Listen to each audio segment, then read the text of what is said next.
Hello, আমি অলিক রয়। আজ আমরা বুলিয়ান অ্যালজেব্রার খুবই গুরুত্বপূর্ণ দুটি উপপাদ্য ডি মর্গানস থিওরাম সম্পর্কে আলোচনা করব। তো এই ডি মর্গানস একজন সায়েন্টিস্ট, যিনি দুটি উপপাদ্য দিয়েছেন। যে উপপাদ্য দুটি গণিত শাস্ত্রে তো কাজে লাগেই, সেই সাথে বুলিয়ান উপপাদ্যে খুব গুরুত্বপূর্ণ একটি অংশ হিসেবে বিবেচিত হয়। তো চলুন দেখে নেওয়া যায় যে ডি মর্গানসের উপপাদ্য দুটি আসলে কি ছিল। ডি মর্গানসের ফার্স্ট ল যেটা ছিল, সেখানে বলা হচ্ছে a plus B complement is equal to a complement dot B complement, এবং 2 নম্বর যে উপপাদ্যটি সেটি হচ্ছে a dot B complement is equal to a complement plus B complement. তো দেখতে মনে হচ্ছে অনেকটা হিজিবিজি, পেঁচালো, কি বলছে কিছুই বুঝলাম না। হ্যাঁ, এটা মনে হবে, বাট এটা যদি একটু আমরা অ্যানালাইসিস করি, এটা খুবই সহজ একটা বিষয়। তো প্রথমে যদি আমি প্রথম উপপাদ্যটিকে একটু অ্যানালাইসিস করি, তাহলে আমরা এখানে কি পাচ্ছি? আমরা দেখতে পাচ্ছি এ এবং বি কে যোগ করা হয়েছে, তারপর সেটাকে কমপ্লিমেন্ট করা হয়েছে, এবং তারপরে কি করা হয়েছে, সেখানে সেটার পরিবর্তে লেখা হয়েছে A complement dot B complement. তো যদি এবং উপপাদ্য এটা উনি যেভাবে দিয়েছেন আমাদেরকে সেভাবেই বলতে হবে, তাছাড়া আর কোনোভাবে বলার কোনো সুযোগ নেই। কিন্তু আমরা এই ডি মর্গানসের উপপাদ্য দুটি জাস্ট করে দেখতে পারি যে না, আমাদের এলএইচএস আর আরএইচএসটা ঠিক আছে কিনা, এটা আমরা সত্যক সারণীর সাহায্যে প্রমাণ করে দেখতে পারি। তো সেটা আমরা দেখব। তার আগে ডি মর্গানসের উপপাদ্যটা মনে রাখার কিছু কৌশল সম্পর্কে আমরা অবগত হই। প্রথমে যদি আমি একটু এখানে বলি যে আমি চিন্তা করিনি যে আমার হচ্ছে এই যে এ আর এই যে বি, এরা দুই ভাই ছিল। তো এরা দুই ভাই খুব আনন্দে দিন কাটাচ্ছে, মাঝখানে প্লাস, একে অপরের সাথে খুবই সুন্দর সম্পর্ক। মাঝখানে এই যে যে আমরা পূরক চিহ্নটাকে দেখতেছি, এটাকে আপাতত পূরক চিন্তা না করে আমরা চিন্তা করলাম এটা হচ্ছে তাদের বাবার সম্পত্তি, যেটা দুই ভাই একসাথে ভোগ করতেছিল। তো হয় না, কিছুদিন পরে ভাই ভাই ঝগড়া বেঁধে গেল, দুই ভাই মনে হলো যে না, আমরা আর একসাথে থাকবো না, আমরা আলাদা হয়ে যাব। যেই কথা সেই কাজ, এ এবং বি কি হলো, আলাদা হয়ে গেল। এই যে এ আলাদা হয়ে গেল, বি আলাদা হয়ে গেল, মাঝখানে কি হয়ে গেল, দেয়াল উঠে গেল, মানে ডট চিহ্ন বসে গেল। তো প্রসঙ্গত এটা বলাই যায় যে যেহেতু দুই ভাই আলাদা হয়ে গেছে, বাবার সম্পত্তি কি আর একসাথে থাকবে না, তাহলে কি হবে, বাবার সম্পত্তিটাও দুই ভাগে ভাগ হয়ে যাবে। সেই জন্য এখানে এই যে বাবার সম্পত্তি যে পূরকটা, সেটা দুইটা ভাগে, কিছু অংশ এর উপরে কিছু অংশ বির উপরে চলে গেল। যদি আমরা প্রথম উপপাদ্যটাকে এভাবে মনে রাখতে পারি, দ্বিতীয় উপপাদ্যটাও একই রকমই, জাস্ট একটু এখানে প্লাস আছে, এখানে জাস্ট ডট আছে। যেহেতু এখানে ডট আছে, এখানে প্লাসটা কি হয়ে গিয়েছিল, ডট হয়ে গিয়েছিল, এখানে ডটটা এখানে এসে কি হয়ে যাবে, প্লাস হয়ে যাবে। আমি এভাবে মনে রাখি, আপনারা প্র্যাকটিস করে দেখতে পারেন, বা যদি ভালো কোনো ওয়ে আপনাদের জানা থাকে আপনারা সেভাবেও করতে পারেন। তো এই যে ডি মর্গানস উপপাদ্যটাকে আমরা বাংলাতে কিভাবে বলতে পারি? তা এভাবে আমরা বলতে পারি যে এ এবং বি এরা আসলে কি, এরা আসলে ভেরিয়েবল বা চলক। তো আমরা যদি এভাবে বলি দুই বা ততোধিক, দুই এখানে আরো চলক থাকতে পারে, দুই বা ততোধিক চলকের যোগফলের কমপ্লিমেন্ট। আমরা এইভাবে বলবো দুই বা ততোধিক চলকের, প্রথমে তাদেরকে কি করা হয়েছে, যোগ করা হয়েছে। সো দুই বা ততোধিক চলকের যোগফলের, তারপর তাদেরকে কমপ্লিমেন্ট করা হয়েছে। সুতরাং দুই বা ততোধিক চলকের যোগফলের কমপ্লিমেন্ট তাদের প্রত্যেকের কমপ্লিমেন্টের, কারণ এখানে প্রত্যেকে কমপ্লিমেন্ট করা হয়েছে, সো তাদের প্রত্যেকের কমপ্লিমেন্টের গুণফলের সমান। এটা হচ্ছে আমাদের ডি মর্গানসের প্রথম উপপাদ্য। যদি আমরা দ্বিতীয় উপপাদ্যটিকে একইভাবে বলার চেষ্টা করি, তাহলে আমরা বলতে পারি দুই বা ততোধিক চলকের গুণফলের কমপ্লিমেন্ট, কারণ এখানে তাদেরকে প্রথমে গুণ করা হয়েছে। দুই বা ততোধিক চলকের গুণফলের কমপ্লিমেন্ট তাদের প্রত্যেকের কমপ্লিমেন্টের, এখানে এই যে প্রত্যেককে কমপ্লিমেন্ট করা হয়েছে, প্রত্যেকের কমপ্লিমেন্টের যোগফলের সমান। তো আপনি যদি উপপাদ্যটা আগে লিখে তারপরে বাংলাটা বলেন, সূত্রটাকে বলেন, তাহলে আমার মনে হয় আপনার জন্য বলাটা অনেক সহজ হয়ে যাবে। এখন প্রশ্ন হচ্ছে ডি মর্গানসের এই যে উপপাদ্যটা, এই যে ফাংশন, এখানে একটা ফাংশন আকারে এটাকে রিপ্রেজেন্ট করা হয়েছে, এটার সার্কিটটা কেমন হবে? তো সার্কিটটা আমরা একটু এভাবে ড্র করতে পারি। সেটা হচ্ছে এই যে আমাদের এ আর এই যে আমাদের বি, প্রথমে এদেরকে আমি কি করলাম, যোগ করলাম। তাহলে এই যে যোগ হয়ে গেল এ প্লাস বি, দেন এটাকে আমি নট করলাম, কারণ এতে পূরক আছে, সো এটা নট করলে হয়ে গেল কি, এ প্লাস বি পূরক। এটা ইকুয়ালটা আমরা কি লিখতে পারি, এটা ইকুয়ালটা আমরা লিখতে পারি এ, এটাকে যদি আমি নট করি তাহলে আমি পাচ্ছি এ পূরক, বি কে যদি আমি নট গেট করি তাহলে আমি লিখতে পারি বি পূরক, এবং দেন এই দুইটাকে যদি আমি অ্যান্ড গেট করি, কারণ যেহেতু মাঝখানে গুণ আছে, সেটা আমি লিখতে পারি এ পূরক ডট বি পূরক। অর্থাৎ এই ফাংশনটাকে যদি আমরা সার্কিটে রিপ্রেজেন্ট করি তাহলে আমরা বলতে পারি যে আমাদের এই সার্কিট ইজ ইকুয়াল টু এই সার্কিটটা।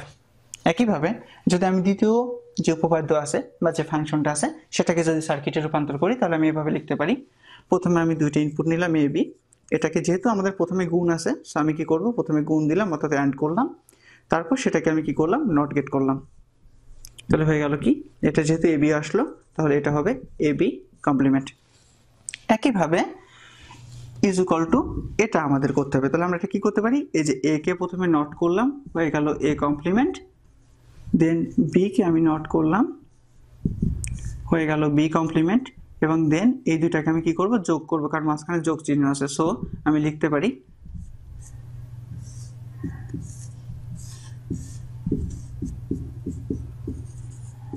এ কমপ্লিমেন্ট যোগ বি কমপ্লিমেন্ট। তো এটা হচ্ছে দ্বিতীয় উপপাদ্যের আমাদের সার্কিট। তো আশা করি ডি মর্গ্যানসের উপপাদ্য দুটি কিভাবে বর্ণনা করতে হয়, তার সার্কিটটা কিভাবে ড্র করতে হয় সেটা আমরা শিখেছি। এখন আমরা ডি মর্গ্যানস এই যে উপপাদ্যটা দিল, তো এটা যে আমরা চোখ বন্ধ করে মেনে নিব যে না ডি মর্গ্যানস যা বলছে সেটাই সঠিক, তা তো না। তো আমরা এবার একটু ডি মর্গ্যানসের এই 1 নম্বর আর 2 নম্বর উপপাদ্যটা ঠিক আছে কিনা সেটাকে প্রমাণ করে দেখব, এবং কিভাবে প্রমাণ করব, সত্যক সারণীর সাহায্যে প্রমাণ করব। তো চলুন সত্যক সারণীটা কিভাবে করব আমরা সেটা দেখে নিই। তো 1 নম্বর যে উপপাদ্যটা আছে a plus B complement is equal to a complement dot B complement, আমরা এইটার সত্যক সারণী তৈরি করব। তো সত্যক সারণী তৈরি করার ক্ষেত্রে আমরা যেটা করব সেটা হচ্ছে এই যে একটা অংশ আর এই একটা অংশ, এই দুইটা অংশ সমান আছে কিনা সেটা আমরা প্রমাণ করে দেখার চেষ্টা করব। তাহলে আমরা কিভাবে করতে পারি, এভাবে লিখতে পারি যে প্রথমে যেহেতু ট্রুথ টেবিল করব, তো আমরা এট ফার্স্ট চিন্তা করে দেখি যে এখানে কে কে আছে। এখানে আছে এ আর বি, অর্থাৎ এখানকার মোট ইনপুট কয়টা, দুইটা। তো আমি একটা ইনপুট নিলাম এ এবং একটা ইনপুট নিলাম বি। তো যেহেতু আমাদের ইনপুট দুইটা তাহলে আমাদের রো হবে স্বভাবতই 4টা। তো আমি এখানে 4টা যদি করি, তো যেহেতু 4টা রো হবে সেহেতু 4টা রোকে আমরা ফিল আপ করে দিতে পারি। এই নিয়মটাও আমরা আগে থেকে জানি কিভাবে ফিল আপ করবো, 0 0 0 1 1 0 1 1। এটা করার পরে আমরা এই অংশটাকে প্রমাণ করার চেষ্টা করব। আমরা প্রথমে LHS এবং তার পরবর্তীতে RHSটাকে প্রমাণ করব।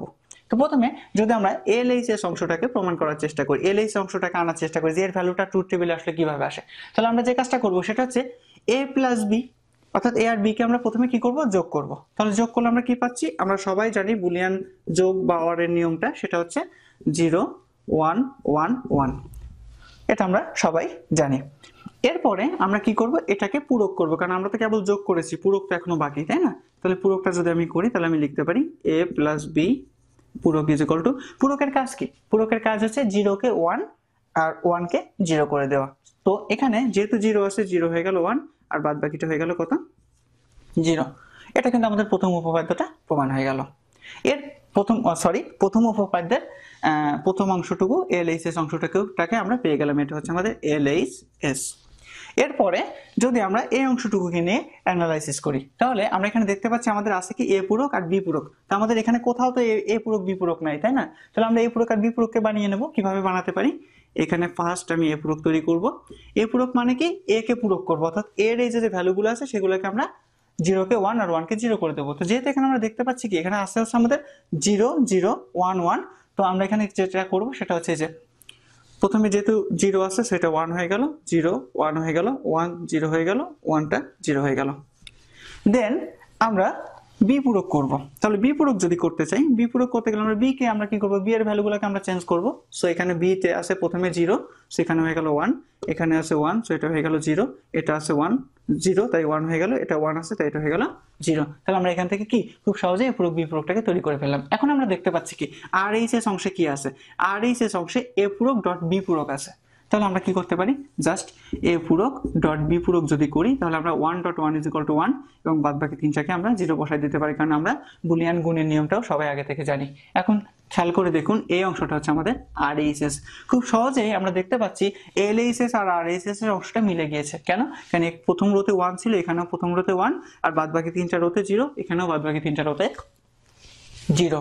সুতরাং ডি মর্গানস প্রথম যে উপপাদ্যটি দিয়েছিল সেটা সঠিক ছিল, আমরা এই ট্রুথ টেবিলের সাহায্যে বলতে পারি। এখন আমরা ডি মর্গানসের দ্বিতীয় উপপাদ্যটি সত্যক সারণীর সাহায্যে প্রমাণ করব।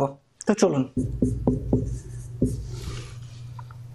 তো আমাদের ডি মর্গ্যানসের দ্বিতীয় উপপাদ্যটি কি আছে? দ্বিতীয় উপপাদ্যটি আছে A B complement is equal to A complement যোগ বি কমপ্লিমেন্ট। তো যদি আমরা এটা করি তাহলে আমরা কি পাচ্ছি এখানে? এট ফার্স্ট আমরা এখানেও যেহেতু আমাদের দুইটা চলক আছে অর্থাৎ দুইটা ইনপুট আছে, আমরা আগে দুইটা ইনপুটকে ধরে নিচ্ছি, একটা ইনপুট এ একটা ইনপুট বি। তো এ এবং বি, তো একইভাবে যেহেতু ইনপুট দুইটা তাহলে রো হবে চারটা, তো আমি চারটা রো তৈরি করি। এখানে আমরা চারটি রো তৈরি করলাম। এখন চারটা রো তৈরি করব। এখন এই যে ইনপুটগুলোকে ফিল আপ করবো কিভাবে? পূর্বের নিয়মে নাই ফিল আপ করে দেবো, অর্থাৎ 0 0 0 1 1 0 1 1।